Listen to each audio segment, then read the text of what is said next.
Kada araw umaabot sa 4 hanggang 5 section ang hinahawakan ng Filipino teacher na si TJ sa isang universidad sa La Trinidad, Benguet. Maliban sa pagtuturo, paggawa ng exam at pagiging advisor sa iba't ibang clubs, malaking hamon din sa kanya ang paggawa ng lesson plan.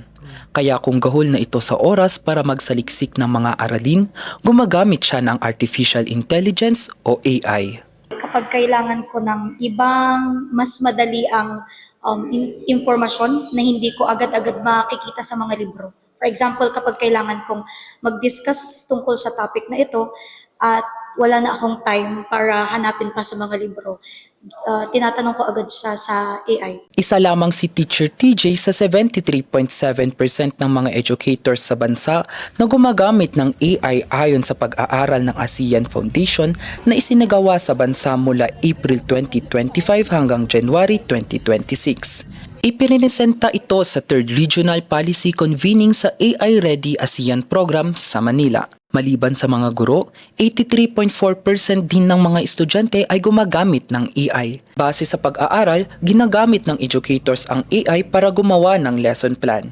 content at iba pang mga trabaho. Sa mga estudyante naman, ginagamit nila ang AI para sa research, assignment at pag-summarize ng mga babasahin. Pero para sa information technology instructor na si Nicer, naniniwala siya na mas marami pa ang gumagamit ng AI kumpara sa resulta ng pag-aaral.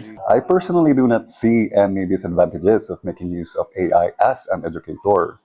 There are many pitfalls of making use of AI, but in the context of an educator, I do not see it yet.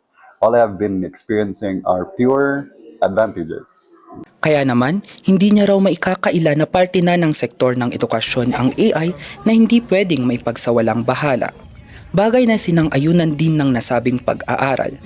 Ayon sa ASEAN Foundation, hindi na ito usapin kung dapat bang gumamit ng AI kundi kung paano ito gagamitin lalo pat malaki ang gap ng ilang paaralan at universidad sa pagpapatupad at paggamit ng AI. Kung yung tinuturo naman niya is AI din lang, lalo na kapag halatang AI, parang bakit ako nag-aral? Parang ganun. Kung pwede ko naman i-rely din sa AI yung AI yung tinuturo ganun. Pero kung gagamitin na naman teacher na kumuha ng ideas, ganun, kumuha mga examples for the lesson, I think okay lang naman. It's okay naman kung when it comes to summarizing activities, pero para sa akin is hindi. Kasi kailangan din kasi ng teachers na maintindihan yung lesson para maituro nila sa amin ng maayos. Sa kabila nito, naniniwala ang 3rd year teacher education student na si Rian na ang AI ay isang kagamitan lamang sa pagtuturo. Lagi natin i-fact check pa rin yung mga sinasabi or nilalabas na details ng AI. Kasi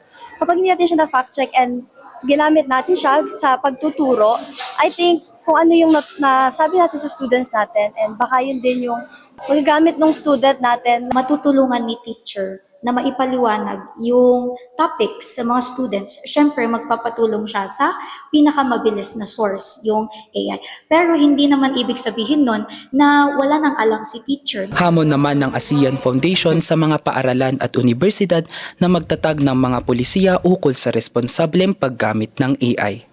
Jimson Taloy, RNG News.